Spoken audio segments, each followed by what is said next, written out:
వేర్పాటువాదులతో ఎంత ప్రమాదకరమో చూస్తున్నారు కదా ఈరోజు. మేము వందే మాతరం పాడము, ఆలపించేది లేదు అని చెప్పి ఇప్పుడు కేరళ క్యాబినెట్ అయితే తేల్చేసింది. దానికి సంబంధించినటువంటి ఆరోగ్య శాఖ మంత్రి కె మురళీధరన్, అలాగే కాంగ్రెస్ ఎంపీ రాజ్మోహన్ ఉన్నిథాన్ వీళ్ళిద్దరూ స్పష్టంగా చెప్పేశారు, మేము వందే మాతరం ఆలపించము, ఆ మొదటి 2 చరణాలు ఏవైతే ఉన్నాయో ఆ చరణాలు మాత్రమే ఆలపిస్తామని చెప్పి వాళ్ళు తీర్మానించారు. అంటే మరి రాజ్యాంగాన్ని వీళ్ళు ఏ విధంగా గౌరవిస్తున్నారో చూశారు కదా. రాజ్యాంగం ప్రకారమే కదా బిల్లు పాస్ అయ్యింది. ఒకసారి బిల్లు పాస్ అయిన తర్వాత అది రాజ్యాంగబద్ధం అయిపోయినట్లే. ఇంతకుముందు గత 60 సంవత్సరాలు పరిపాలించినటువంటి ఈ పార్టీ ఏదైతే కాంగ్రెస్ పార్టీ ఉందో వాళ్ళు చేసినటువంటి చట్టాలన్నీ కూడా రాజ్యాంగబద్ధమైనప్పుడు మరి మొన్న పార్లమెంటు రాజ్యసభ సాక్షిగా పాస్ అయినటువంటి ఆమోదముద్ర పొందినటువంటి వందే మాతరం బిల్లు కూడా మరి ఆ విధంగానే కదా అవుద్ది. మేము అలా పాడము, మేము అలా ఇచ్చేయము, మేము ఆలపించము అంటే ఏంటి వీళ్ళ ఉద్దేశం? అంటే ఈ దేశానికి కేరళకి సంబంధం లేదు.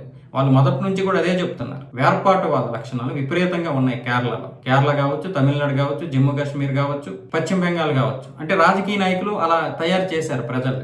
ఇక కేరళ అయితే దరిద్రం కనిపించదు. కానీ కేరళ అంతా ఇంకా తమిళనాడు వాళ్ళు వేర్పాటువాద లక్షణాలు ఉన్న మన దేశంతో కలిసి ఉండడానికి ఇష్టపడరు. కానీ సపరేట్గా అయిపోదాం అనే దానికంటే ఇక్కడ అంటే మన దేశంలో కలిసి ఉండి సపరేట్గా ఉండాలని చూస్తారు.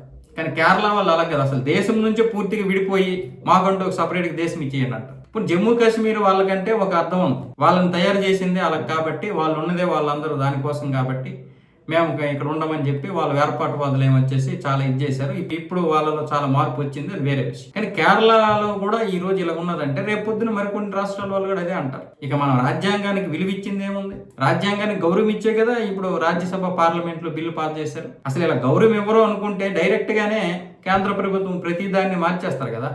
వాళ్ళకి నచ్చినట్లుగా అన్ని బిల్లులు పాస్ అయిపోయినట్లుగా ప్రతిదీ చట్టం వాళ్ళకి విధంగా మార్చుకొని ఇదే చట్టం నచ్చితే పాటించండి, నచ్చకపోతే మీ ఇష్టం అని చెప్పేసేది బీజేపీ. కానీ రాజ్యాంగానికి గౌరవం ఇవ్వడం వల్లే ఇప్పుడు ప్రతి ఒక్కరం కూడా ఆ బిల్లు పాస్ అవ్వడానికి ప్రయత్నాలు చేస్తున్నాం. కానీ పాస్ అయిన తర్వాత కూడా మేము ఆలపించము అంటే డైరెక్ట్గా ఇలాంటి వాళ్ళని ఎక్కడ పడేయాలంటే ఈ దేశం కోసం ఎవరైతే ముస్లింలు ఉన్నారో వాళ్ళ కోసం ఇచ్చినటువంటి 2 ప్రాంతాలు తూర్పు పాకిస్తాన్, పశ్చిమ పాకిస్తాన్ లో పడేయాలి. బంగ్లాదేశ్లోను, పాకిస్తాన్లో వీళ్ళని తీసుకెళ్లి పడేయాలి. నేను అదే చెప్పాను. కర్ణాటకలో కూడా ఇంతకు ముందు 300 మంది అంటే 300 కుటుంబాలు ఉన్నటువంటి ఒక గ్రామం మేము పాకిస్తాన్, మాకు పాకిస్తాన్ అంటే ఇష్టం అన్నారు సిద్ధరామయ్య ప్రభుత్వం ఏర్పడిన తర్వాత మొన్న. అప్పుడు ఏం చేయాలి? నాకు అనిపించింది ఇలా డైరెక్ట్ తీసుకెళ్ళి అక్కడ పడేయాలి. జై పాకిస్తాన్ అన్నప్పుడు ఇలా జై పాకిస్తాన్ అనగానే వాళ్ళు చూడగానే ఇక్కడ పాకిస్తాన్లో ఉండాలి. కట్ చేస్తే కొంతమంది పాకిస్తాన్లో, కొంతమంది ఏమొచ్చేసి బంగ్లాదేశ్లో ఉండాలి. అప్పుడు తెలుస్తుంది వాళ్ళకి ఏం తప్పు చేశాము, ఎందుకు అలాగే మాట్లాడాము అనవసరంగానే. అప్పుడు ఆ నరం లేని నాలిక చేసినటువంటి పొరపాటుకి ఒక్కొక్కడికి కోసాలు కదిలిపోయేది. ఇలాంటి ప్రభుత్వంలో ఉన్నటువంటి మంత్రులు వీళ్ళు ఎందుకు ఆలపించరు? దేనికోసం ఆలపించరు? ఈరోజు బీజేపీ తెచ్చింది ప్రతిదీ కూడా హిందుత్వమే, అంతేగాని దేశానికి సంబంధం లేదు. వందే మాత్రం హిందుత్వ పాట అయిపోయింది. ఇప్పుడు వీళ్ళు ఏది తీసుకొచ్చినా పర్వాలేదు, మనం కనీసం ముస్లిం అనకూడదు, కాంగ్రెస్ అనకూడదు, వేర్పాటువాదం అనకూడదు, ఏమీ అనకూడదు. మళ్ళీ ఏమైనంటే ఇందులోకి మతాలు తీసుకొస్తున్నారు అంటారు. మతాలు తీసుకొచ్చేది ఎవడు? ఆ రోజు 2 ముక్కలు చేశారు. ఆ రోజే 2 ముక్కలు చేసి నాశనం చేసి వందే మాత్రం ఇదే అని చెప్పి మనల్ని మోసం చేశారు. ఇప్పుడిప్పుడే అది కాదురా ఆయన వందే మాత్రం అంటే మొత్తం 5 చరణాలు ఉంటాయని చెప్పి మనకి ఇప్పుడు తెలిసింది.